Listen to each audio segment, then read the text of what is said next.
Welcome to another episode of Open World. Today, our special guest will be Francesca Sorrentino. But first, let's check out the LocFact of the day.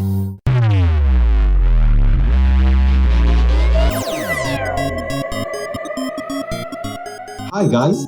Hey, everyone. Welcome to another Open World LocFact. I'm Lucio, and today, Loretta and I will be discussing one of the most controversial games released in 2020. That's right. Today we're going to talk about the Cyberpunk 2077 lip sync technology, Jali.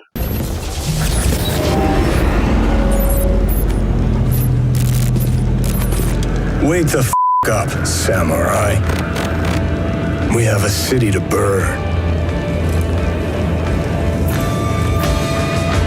Right, so Loretta, for those who are still a bit confused about what Jali is, could you provide a brief definition of this? What does Jali do exactly?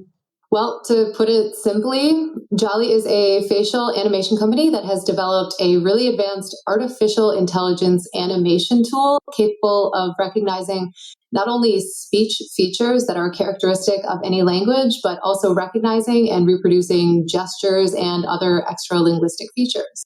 It creates a really unique gaming experience that's way more immersive than anything we've seen before. Yeah, that's incredible. So facial expressions and lip movements are not manually animated, but actually created following real speech. I can't imagine how much work has gone into this. Let's see this in action, shall we? Slow, deep breaths. Your cortisol and adrenaline spiked, but the soft activated your hormone blockers. Nothing happened. Slow, deep breaths. Your cortisol and adrenaline spiked, but the soft activated your hormone blockers. Nothing happened. Well, that's amazing. It is, and it must have been really quite demanding to make, but that's actually not the only unique aspect of Cyberpunk 2077. No, it isn't. We have to mention how Jali was used for each language the game is dubbed into. Cyberpunk 2077 can be just as immersive and enticing in one language as in any of the other 10. Here's a brief example of this. Slow, deep breaths. Doucement. Respire à fond. Tief durchatmen. Respira con calma. 慢慢深呼吸. Oddychaj głęboko. Dыши glубже. Respiri lenti e profondi. Respira lento y profundo. So cool. However, I couldn't help but notice that even though the game is localized into European Spanish, several characters speak in a very marked Mexican dialect. Lucio, you are a native Spanish speaker. So what do you think? Should this be considered an error or no? Actually, I see this as proof of the enormous potential Jali software has. In the near future, we could even adjust our audio settings to a language and a specific dialect. Which sounds like something straight out of a sci-fi movie and seems very promising for the future of the animation industry. Well, folks, our LocFact time is up. What else do you think this technology can offer to the world of video games, and how might the industry evolve in the years to come? Leave us your comment below, and see you on the next Open World LocFact. Bye, everyone. You're breathtaking. Hi, everyone. Welcome to a new episode of Open World.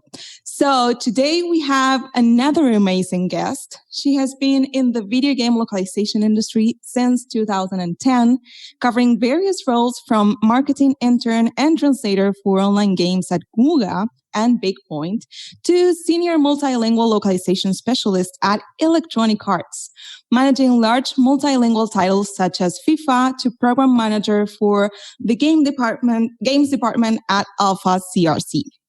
Having experienced both the client and the service provider side of the industry, she recently decided to become a freelance translator and consultant and is currently working as a conference manager for Game Global Summit, a conference dedicated to video game localization and QA. In November 2020, she will start teaching the Game Localization Masterclass for the Localization Institute. Wow. So, our guest holds a BA in translation and an MA in conference interpreting, which she obtained in Italy, and has spent the last 10 years living and working first in Germany and now in beautiful Barcelona, Spain. So everyone welcome Francesca Sorrentino. Hi, how are you? Hi, welcome, hi Francesca. everyone. Welcome, Francesca. So happy to have you. Thank you for having me. We're super excited to have you here. And here today with us, we have Alexis Biro, Loretta, Mulberry, and Lucio Alcaide, and joining us in this new episode. So how's everyone doing? Fantastic. Very excited. Thank you, Flora. Yeah. So I want to take the first question. Sure, if go you ahead. guys don't mind. I'm sorry. Francesca, what an introduction. So many cities, so many countries that you lived in, that you've worked in. The first question that pops to my mind is, has language ever been a barrier for you in all the roles, in all the places you've worked? Not really, I have to say. So I already knew my languages basically when I moved abroad because I studied. So important. I did study languages for, I don't know, as long as I can remember. So when I moved away from Italy, I didn't really have to learn any language. I did struggle a bit at the beginning with German because I was trained to write and read. I wasn't really trained to speak German. Right. That was a bit hard, and I'm still not super confident in German. But I never had any particular issues, I would say. So, again, so many cities, so many countries, language, check. Now, hobbies, customs, anything that you took with you from any of those places? Well, I lived in Germany for a long time. So at least, in my short life, I was there for 7 years. And it did change me a bit because you come from the south of Europe and you move to Germany and you have to get used to many different things. And I have become very punctual. So German-like punctuality. Not sure why. I mean, I'm almost never late. And I also got really organized, but that's also because I worked as a project manager for a long time. Right. But I like to think that Germany had a big part in it. Well, thank you, Francesca. Thank you. In Spain, I did something that was totally unexpected, and I became a morning person, which is totally unusual here. Nothing really happens before 10 a.m. But I wake up almost every day at 6 a.m. and I like to live the old lady life, as I call it. You are you and your world. I love it. Life. No, but I'm getting there too. I mean, I think that you arrive to a portion of your life where you become a morning person. You cherish those hours alone, right? Yes. Yeah, especially when you have so many things to do. It's like you need to find spaces to do to pick up hobbies, to walk around the city, to read a book even, because for me, I try to wake up pretty early to do stuff that are not work related, Yeah, although I have clients in China now, so they tend to get into my morning routines. Oh, yeah. Those time zones are always going to throw you for a loop. Well, I have one too. Speaking of your organization skills, they definitely would have come in handy here. I see that you've worked quite a lot with translation and localization budget management throughout the years. So what would you say is the biggest variable in predicting and maintaining a budget for a large scale project? That feels like, I don't know, like an interview question. I think but a work interview question, not a fun interview like we're doing. I'll make it fun later, I promise. I think the most important thing is you want to get your resources right in terms of number of resources. So you don't want to have surprises there, because that's going to be a problem for your budget if you don't have enough resources, and a problem also for your timeline. So you want to make sure that in all places translation, project management, QA, you have the right amount of resource. That makes a lot of sense. I'm not a super numbers-oriented person, so it makes sense to think of it as resources and not just numbers on a page. Thank you. Oh, I think Lucio is muted. There you go. No, I'm not muted now. So, Francesca, back in 2011, which feels like a lifetime ago, you were a translator for the Battlestar Galactica online game into Italian. I personally loved the 2004 reboot, and I'm wondering how close you normally get as a translator to the source material and when a game is based off an existing story. Would you binge all of Battlestar Galactica, which is a lot, or is that excessive? Well, that varies a lot depending on, which company you're working for and the kind of budget you have or the kind of timelines you have. In that particular case with Battlestar Galactica, so what we did, we watched everything that was available online for free. And I think it was probably 2 seasons back then. I remember I was trying to order some DVDs. I can't remember what happened with that. I think we probably didn't get them because we were like probably 10 languages and it would have been a bit of an expense. What I remember, but we didn't get a lot of material, directly from, let's say, the creators of Battlestar Galactica or the whole of the franchise. We had to do the work on our end to get the reference material. What I remember was really fun and really weird at the same time was that we would be sitting at the office like this and watching TV, like watching the show instead of typing. So that was a bit weird. That felt really, we're doing something wrong and forbidden. So say we all. Hard day's work. Exactly. That's the kind of thing that, when you tell to your parents, they still don't believe I'm actually working. And they're like, you're always on holiday. Yeah, it's crazy that whenever I say to my friends or to my family, I have to try this new game for my work. And it's like, are you kidding? I need to do that too. Some of them are super, some of them are super excited and some others don't understand it. Yeah. And I have a question, another question. Oh yeah, sorry, go ahead. No, that's it. Thank you.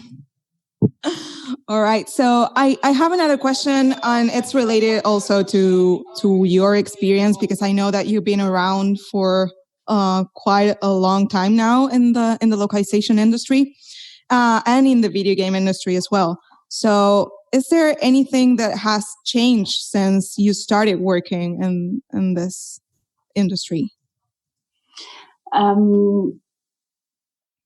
That's based on my very personal experience. Sure. I've been around for what feels like a long time, but the localization industry started probably, 15 years before I started. I think it feels like there are more processes now and more rules, more standardization. So at the beginning, companies wouldn't have their own CAD tool, for example. Or they would still be trying to develop their own CAD tool instead of buying something off the market. And now there are so many tools on the market, and they are so customizable. It doesn't really make sense to develop your own. Yeah, makes sense. And is there any CAD tool that you prefer using? I'm an old lady. Oh, please. I mean, we all have. We've already established that. So I think the tool that works best right now for video games is MemoQ. But I started with MemoQ just a couple of years ago, 3 years ago. So my tool has always been Trados. Oh, yeah. And I'm like, that's the tool I use. I know how to use, and when I have to play around, it's my tool, and everything Trados related. So yeah, it's not very cool. Oh, but I think like everyone, I'm speaking for myself here too, but I also started with Trados. And once I started working with MemoQ, it was like, yeah, I get it. It makes sense that everyone is loving this tool, but I have fond memories of Trados as well. I always say I'm an STL girl. When you know, you know. Right? Exactly. Yeah, for me too, in school, Trados is the first one that you start hearing about in theory, and then it's the first one we started playing around with in the lab, and then eventually we started doing the rest, and you get into MemoQ and some of these other ones, and you think, this might be a little less intimidating, actually, but they are all absolutely great. Trados definitely being the first one most people look at. So I have a slightly different question. I swear it's less interviewee than my first one. You can hit me with as many questions as you want. Keeping you on your toes. So you have so much experience working in different countries and with different languages, which doesn't just make you like super cool and enviable in my eyes, but it also makes you a really valuable member of any international team. So how important is it to learn about other cultures that are outside of your specific language pairs in order to work with these team members and clients from other countries all over the world? I think it's very important, especially when you are a project manager or a team manager. And it's very important in order to manage expectations, first of all, take some of the pressure off and prevent conflicts. So there are, and I think it's an industry-wide thing. So there are many misunderstandings and many conflicts that happen just because we don't know things, not because we're bad people or we want to harm someone else. It's just we don't know. And it's really important to understand, for example, how Japanese people work, which is, it's probably the most different thing that I can think of compared to what we do here in Europe. And have an understanding of culture means that, there are things that you can't really control in a way that you would control a project when you are a project manager. So for me, it has been super important. And it has been important for me as a manager to actually make an effort and show that I had an understanding for their different cultures. Makes a lot of sense. And so how many languages do you actually speak? Because I've seen quite a few language pairs listed on your various sources. Well, I speak Italian is my first language, Sure. so I was Right. born in Italy and I studied there. I speak English, Spanish, and German.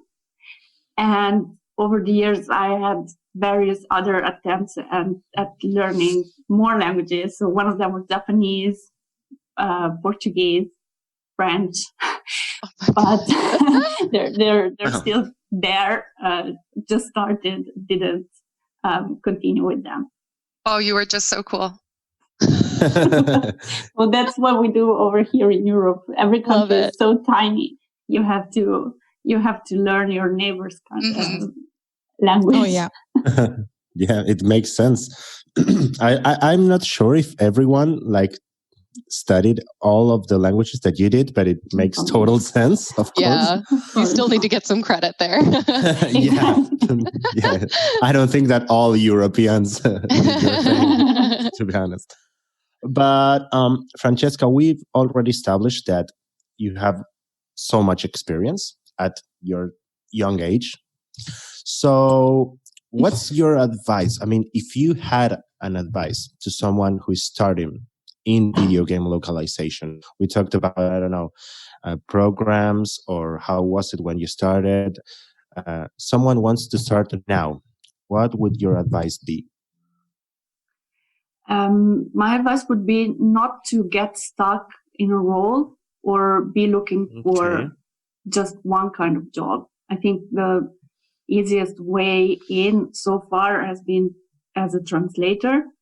But there are so many translators right now, and it's becoming so competitive. So you might want to try to go in from a different kind of door. So as a tester, obviously, in most cases, you don't even need specific qualifications to work as a tester. As a project manager, for me, it is the most interesting way to start. Not way to start, because it can be harsh to start as a project manager if you haven't done translation or testing before, because you don't really understand all the processes or what happens really with the content. But as a project manager, I think it's where you have the most chances to grow into other roles. Right. And I think it's also very interesting if you have a technical profile, if you're an engineer, or you have studied something that is not necessarily languages. It's also a way to get in, because there's a lot of technical work and engineering work that is done also on a localization level. Right. And now, on that same note, someone who is starting, someone who doesn't have to just stay on one role and everything, which side it's best, more fun, whatever, working with an LSP or with a client, the client side or the LSP side of the industry? I might be putting you between a rock and a hard place right now. I understand. Well, I've been asked this question a lot, especially because I went from clients to LSP, and it's something that not many people would like to do. It's kind of unusual, yeah. It normally goes the other way around, right? It is, but I think they're both fun in different ways. So on the LSP side, there is so much more that is happening, and you get to deal with so many different clients and so many different realities. So it's fun that way, and you grow faster because you're exposed to so many different things, and you have to solve problems faster and in a more efficient way. On the client side, is fun because you get all the perks. And I think it's a bit more relaxed. Not that it's not stressful, because of course when you're in crunch time and you have to ship a game, it gets stressful. But at least you don't have the feeling that there are so many competitors, and that you have to, and that you have to deal with that. When you are on the client side, it's just you, and everyone is part of the same team. And you don't really realize what is happening outside, and you don't really compete with the rest of the companies if you are in the localization department. Right. Well, thank you, Francesca. It makes a lot of sense. And I think that you already had that reply down. like you said, you might have had this question before. So very diplomatic. Yes, very diplomatic. Very. You really handled that one perfectly. That's really what I think. And you're hired.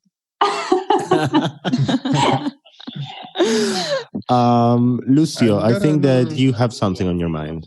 Yes, another question for you, Francesca. We all love something about our jobs, and that usually helps us go through the most stressful situations. I personally love getting to work with professionals from all over the world, and if there's a chance, be acquainted with the ones I contact every day, which in the global situation feels a bit more friendly and familiar. What do you enjoy the most of your job, and why? Yeah, so for me, it's kind of the same. So I like it that I get to deal with people from all over the world and different profiles. And what I like, especially when, well, it happens in every job, really. I like it when I can learn from someone who is more senior. So I like it when I have to deal with, and this looks it probably sounds weird and very nerdy, but I like it when I have to deal with, with senior management and, challenging clients. And I really like it at Game Global, for example, where I have to interact with the advisory board. And they are all senior managers of different companies, both client and LSP side. And for me, it's just amazing that I get to talk to them and they have time for me and they can solve my doubts and I can learn from them every day. Thank you. That was an excellent reply, by the way. And we love nerds around here. That's what happens when you go to the LSP side. Right, yes. That's the experience talking. I have another question for you, if you don't mind. So we know that you're an expert on sport video game localization since you work at Electronic Arts, but could you tell us more about your experience in that field? Have you ever experienced any challenges for being a woman in that particular industry, since we all know what's going on around esports lately? And we wanted to know what was your experience from that industry, Well, so I'm going to start from the bottom. That's the easy answer. So it was never a challenge for me, being a woman in that industry. I think I'm probably lucky, and I understand that other women have had different experiences, but so for me, being a woman would even make it easier in some aspects, because you kind of get a free pass on a few things when you're like, look, I don't understand this. Can you please explain it to me? And people would always they were very, very helpful, and they would solve all my doubts. Mm-hmm. I think it's challenging. It was challenging for me to start with sports games, because they have a different set of assets, basically, and a different sets of rules that you have to follow. There's a lot more that you have to pay attention to in terms of rights and real life things, because the players are actually people, and they have contracts, and there are rights and copyrights on everything. So that was interesting. And for me, the biggest challenge at the beginning was the audio part. So the audio localization, because that was completely different from what I had known before. And when you do FIFA, for example, and similar games, also not football related, there's a lot of ad-libbing. So there is no script to actually be translated, and translators have to create their own lines from scratch. And that took me a bit to really understand, in order to be able to manage the translation part of it, or the transcreation part of it. And that would actually be the part where I will have the most questions, and I would be like, I really need to understand all the details of this. Please explain this to me. And I would talk to audio engineers and the producers of the game to get all the information I needed. And that's what I mainly love about our industry, even though, yes, there are some stories that are sketchy and there are many things that I would personally love to change, but still, it's like a big community, and everyone is so willing to share their knowledge, and they are super helpful and try for you to understand, because they are very conscious that they went through the same process, and it's a learning curve, and it's really nice to hear that experience. Yeah. And I believe, Ale, you have the last question, and then we're going to go to the fun part. Let's end with a high note here. You have a masterclass. Yes. A localization masterclass, nonetheless. By the way, we will be taking our seats at your masterclass. But what can you tell us about it? Are there any requirements to be a part of this localization masterclass for our audience and for any future classes that you might have? Right. So the localization masterclass, the game localization masterclass was something that the Localization Institute had been wanting to do for a long time. And I was really happy when they offered it to me. It's a really, it's a really nice thing for me that also, to see my achievements recognized that way. Right. I think there are really no specific requirements in order to attend, but what I would like to say is that we're not going to go through the basics of localization or translation for video games. So I think it's better if, you start with some sort of knowledge about it. And I think the main audience that I have in mind is more sort of project management level. So people who have worked at least on localization before, or people who have worked on video games before, and not on video game localization. So I think it's better if you have some knowledge of it, because we're not going to go through the basics. The basics, right.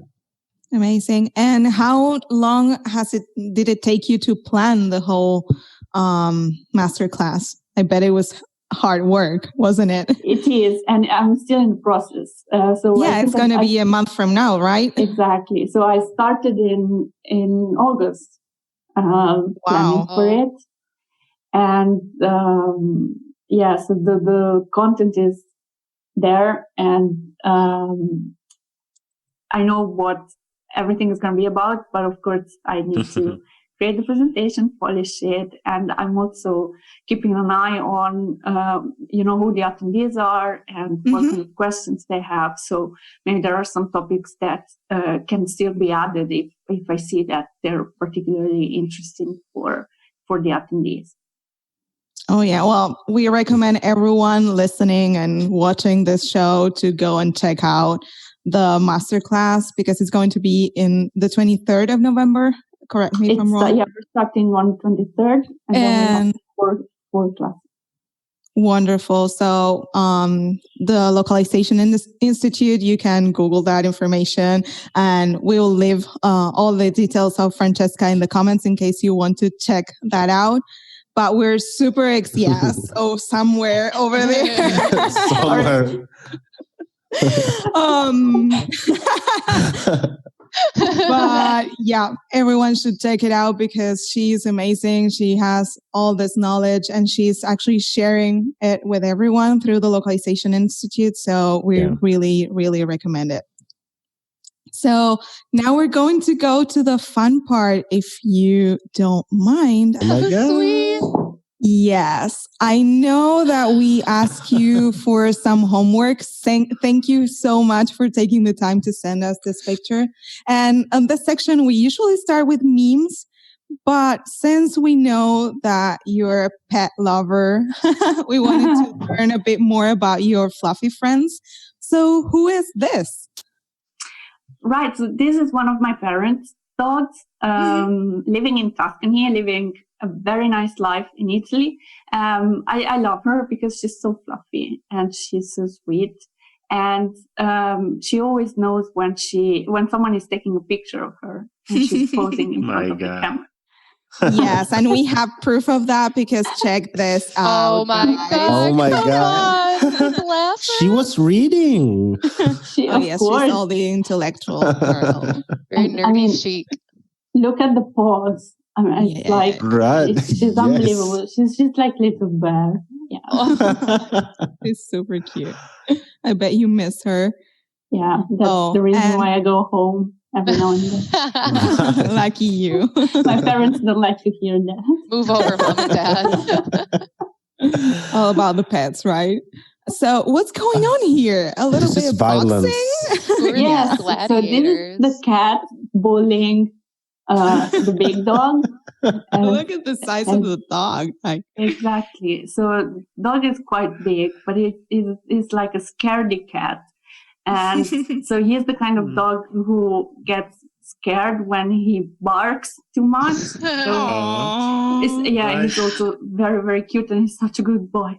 And the cat is a troublemaker. He's so cheeky. And, he's punching the big dog.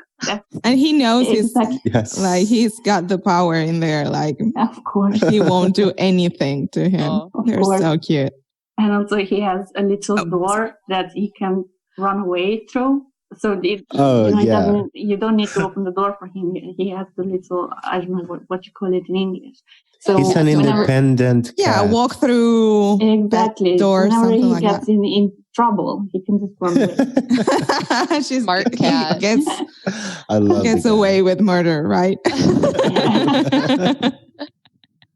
So now we're going to go through some of your favorite memes because yes, we always like to end in a high note and with a laugh together. So this one, of course, you had us at Will Ferrell, of course.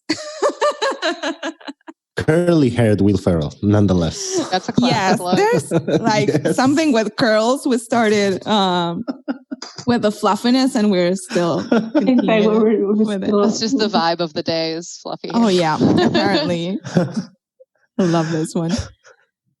Well, oh my god. This one. Yeah, go ahead. My sister sent it to me a couple of months ago. So the story behind here is that I'm a trained yoga teacher as well. Really? Yay. Because you have so much time in your hands. And exactly. Is there anything you don't do, Francesca? Wow, you're amazing. You're amazing. Well, I think yoga is important. Oh yeah. If you want to keep sane, with all the stress that we go through, even when we're locked at home, I think yoga is a good way to deal with it. And Jägermeister was the old way. My old how you would bend over on dealing with it when I was in Germany. I've never had Jägermeister, guys. Never in my life. Really? I'm not a big fan. Am I missing out? Or? No, in hindsight, don't go there. Yeah. You're too old to go for Jägermeister. Don't go. Start from yoga. Yes. And how many times a week do you practice, or do you get a chance to practice every single day? I try at least 2 or 3 times a week. Especially when you're a teacher, you're supposed to do it every day. It's not always possible. Yeah, that's why I'm asking, because I know that you're super busy and still you get to manage to do yoga, and that's amazing. Hurry up, rush, and then calm down and be super chill while you do your yoga. Right. And this one, we're going to need a translator. Right. So Can you localize this? I actually, yes, please. This is not actually a meme. It's a real, ad. Advertising? Wow. Advertising that I saw when I was living in Germany. So Astra is a well-known beer brand in Hamburg, so in the north of Germany. So what it says is Astra now also for Windows. The German lifestyle. And for me, I'm not as much a game geek. I'm more of a language geek. And when I come across something like this or photosynthesis, I'm like, I'm laughing so hard. And it's so silly, but we'll allow it. Me. Yeah, whatever makes you laugh. I mean, we also are language geeks, so we appreciate the gesture, because we know that many of our guests are not going to be as language geeks as we are. So thank you for this. And another one. I love this one. Just watched this episode very recently too and was dying laughing. So this is perfect. But I mean, about The Simpsons. Yeah. Is it everywhere in the world that you have this one channel that just binges The Simpsons? Like you put on that channel and you have The Simpsons? I mean, in Argentina, we have this. In the US, probably. But Francesca, do you have somewhere like a go-to channel, or do you go to the internet for your Simpson fix? I do use the internet now. I haven't owned a TV in a very long time. Same here. Same. What? Go girl. Am I the only person who's totally addicted to TV in this group? I don't know. I mean, I personally haven't had a TV in a long time too. Like it's going to be almost 3 years now. And I miss it when playing games because, I mean, I know that whenever we're back to normal and if I want to have some of my friends over and play games on my couch, I'm going to need a big television in front of us because the screen won't cut it. But for now, I mean, I don't miss it at all. Yeah. You guys are so cool. Thank you for joining us because we really, I personally enjoy this interview a lot. I'm not sure about you guys, but I'm sure that you feel the same. Yeah, Thank you so much. Francesca, you're amazing. I mean, I didn't know that you were a yoga master. I mean, we learned a lot today, actually. Yes. Yeah.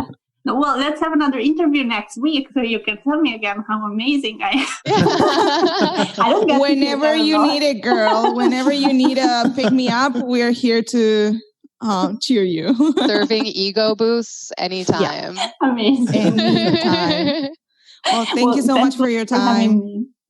And well, stay safe. I hope that you enjoy the warm weather over there in Barcelona and hope to see you at the Masterclass or at pretty much any other event happening over the internet, and hopefully see you soon in person. In person, yes. The place where I usually meet Flora is in Cologne, Germany.